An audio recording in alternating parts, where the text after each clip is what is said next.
ចង់បានពណ៌ស្រាយដែលមានរូបរាងស្អាតខៀវប៉ុន្តែអត់មានស្លឹកតើយទេអញ្ចឹងធ្វើមិនទៅបានពណ៌ខៀវស្អាតអត់បញ្ហាបុរាណនៅមានវិធីមួយទៀតដោយធ្វើសារ៉ាយឲ្យមានពណ៌ស្អាតមិនចាំបាច់ប្រើស្លឹកតើយបើមិនជឿមើលតែសារ៉ាយដែលខ្ញុំកូរហើយចាក់ទៅក្នុងកែវនេះទៅគឺពណ៌ឡើងខៀវស្អាតតែម្ដងហើយបើឆ្ងល់ថាតើខ្ញុំធ្វើមិនខ្លះទៅបានស្អាតអញ្ចឹងកុំឆ្ងល់អីតោះទៅមើលទាំងអស់គ្នាខ្ញុំនឹងប្រាប់បងប្អូនពីរបៀបធ្វើសារ៉ាយឲ្យមានពណ៌ខៀវដោយប្រើស្លឹករុក្ខជាតិមិនប្រើលក្ខទេជាដំបូងយើងទៅបេះស្លឹករុក្ខជាតិដែលមានពណ៌ខៀវជាមុនសិនហើយរុក្ខជាតិពណ៌ខៀវរបស់យើងនឹងអត់មានអីក្រៅពីស្លឹកបាសទេដោយសារតែស្លឹកបាសក៏យើងអាចយកទៅស្លហូបអីបានដែរអញ្ចឹងយើងយកមកធ្វើពណ៌ក៏វាអត់ទាស់ខុសអីដែរបើស្លឹកផ្សេង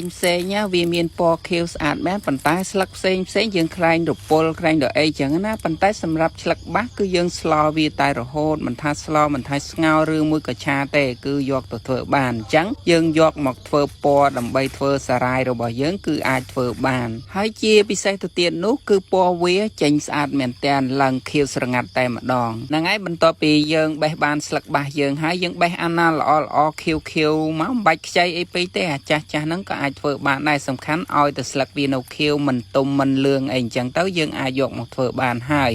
យើងយកមកលាងវា2 3ទឹកទៅដើម្បីឲ្យជ្រះល្អអញ្ចឹងណាបន្ទាប់ពីយើងលាងវាហើយហ្នឹងក៏យើងដាក់សម្រស់ទឹកវាឲ្យស្រស់ទឹកបន្តិចទៅហើយបន្ទាប់មកហ្នឹងក៏យើងចាប់ផ្ដើមយកទៅកិននេះគ្រឿងផ្សំរបស់យើងគឺមានម្សៅសារ៉ាយស្ករសសំបកសារ៉ាយជាមួយនឹងទឹកធម្មតា1 លីត្រកន្លះផងដូងទុំកោសរួចដាក់1 ចំហៀងឬក៏1 ផ្លែអីតាមចំណូលចិត្តនិងតាមយើងធ្វើតិចច្រើនអញ្ចឹងណាប៉ុន្តែដូងយើងដាក់រឹតតែច្រើនរឹតតែល្អបន្ទាប់មកយកស្លឹកបាសយើងមកកឡុកទៅដោយសារតែខ្ញុំមានម៉ាស៊ីនកឡុកនេះអញ្ចឹងដាក់តាមមួយទ្រុលគឺម៉ត់អស់ហើយមិនចាំបាច់បុកនឹងត្បាល់នាំតែខាតពេលយូរទេឥឡូវមកយើងមកបើកមើលឃើញថាម៉ត់ល្អហើយឡើងខៀវស្រងាត់តែម្ដងអញ្ចឹងយើងចាប់ផ្ដើមចាក់យកទៅដើម្បីយកទៅត្រងវាឲ្យស្អាតទៅយើងយកទៅទឹកកុំឲ្យដោយកាកដោយអីអញ្ចឹងណាបងប្អូននេះគឺយើងត្រងបែបហ្នឹងមកយើងត្រងរួចហើយហ្នឹងបើវាមានពពុះមានអីហ្នឹងក៏យើងដងពពុះវាចេញឲ្យស្អាតអញ្ចឹងណាព្រោះថាយើងកិនស្លឹកឈើស្លឹកអីអញ្ចឹងវាតែងតែមានពពុះមានអីអញ្ចឹងហើយអញ្ចឹងយើង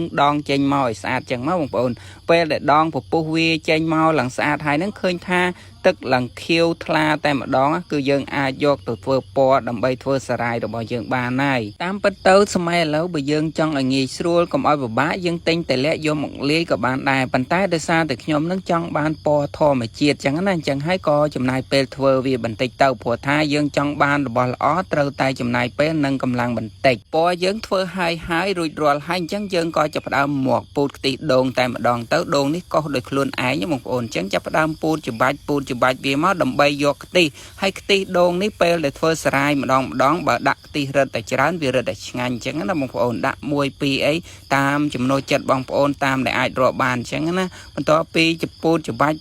ហើយហ្នឹងយើងក៏ត្រងវាយកកាកចេញយើងយកតែទឹកអញ្ចឹងមកកុំឲ្យវាដោយកាកសម្រាប់ទឹកដែលយើងពូតខ្ទិះដូងហើយនឹងទឹកដែលយើងកិនស្លឹកបាសពូតស្លឹកបាសហ្នឹងគឺយើងវាល់រួចហើយចាំយើងយកទៅដាក់ព្រោះថាការធ្វើសារ៉ាយនេះយើងកូរឲ្យវារឹងល្អទាល់តែយើងកំណត់ទឹកអីត្រឹមត្រូវអញ្ចឹងពេលយើងពូតនឹងត្រូវតែយកទឹកដែលយើងវាល់រួចហើយជាស្រេចជាទូទៅសារ៉ាយចំនួន1កញ្ចប់នេះគឺវាកន្លះខាំបើយើងដាក់ទាំងអស់យើងដាក់ទឹក3 លីត្រទៅប៉ុន្តែខ្ញុំដាក់តែពាក់កណ្ដាលទេអញ្ចឹងខ្ញុំដាក់ទឹក1 លីត្រកន្លះហើយត្រូវចាំថាដាក់អស់តែទឹកប៉ុណ្ណឹងទេសូម្បីតែពូតខ្ទិះដូងឬមួយក៏កិនស្លឹកបាសអំបាញ់មាញ់ក៏ខ្ញុំយកទឹកដែលវាល់រួចហ្នឹងយកទៅប្រើដែរបើសិនណាយើងយកទឹកផ្សេងមកដាក់វាអាចនឹងលើសកម្រិតអញ្ចឹងពេលដែលយើងធ្វើសារ៉ាយទៅវាអត់រឹងល្អទេបន្ទាប់ពីយើងដាក់អីចូលហើយអស់ហើយហ្នឹងក៏យើងចាប់ផ្ដើមកូរវាឲ្យរលាយសិនចាំលើកដាក់លើភ្លើងបើមិនអញ្ចឹងសារ៉ាយយើងវាអាចនឹងកកដុំម្សៅសារ៉ាយយើងបងប្អូនអញ្ចឹងយើងកូរពេលវាត្រជាក់ឲ្យផ្សព្វចូលគ្នាសិនចាំយើងលើកដាក់លើភ្លើងបន្ទាប់ពីលើកដាក់លើភ្លើងហើយ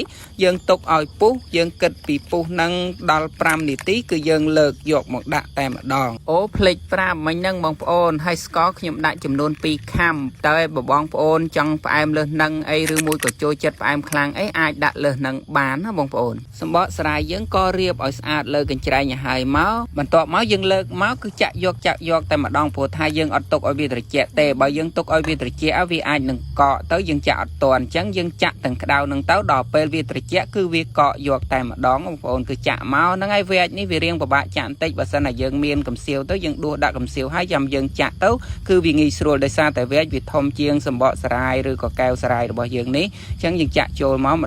đong môi to tại pin ở tới hay bên to pi dương chạ pin hay ở nó có dương tục vì môi tu tao mèn lươn nái bông ổn bao khai cái đầu vẫn cứ vì mình nghi cọ tề tàu bảy buôn pram mau rư tục một dục tới từ vì rừng lỡ khơi tha vì rừng hai mười tàu lăng tầm đòn tại mà đó một ổn hay đặt thêm cả pi toàn tiệt mau đầm bay oi sầm rạc về can sạch mưa tàu có là khơi nhá cứ sạ tự một chẳng hộp tại mà đòn chỉ bị xét cứ po bỏ về po thò mà chia thái sầm rạc can tại sạch tự tiệt bông ổn ở kia nè ôi mình lại sài dương rồi qua lại mưa tàu tầm đòn nó bông ổn po lằng sạch món nó nè khiêu sạch đây nè hay rừng lọ tiệt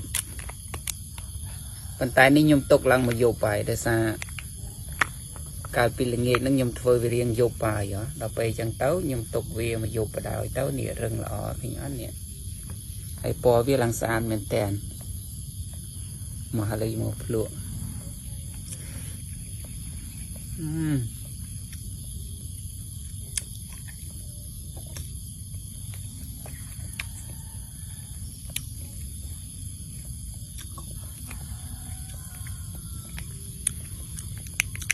là luôn lọ một cô nên nè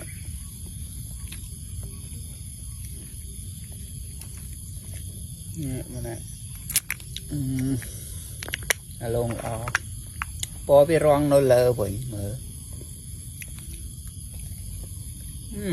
răng lọ mà trên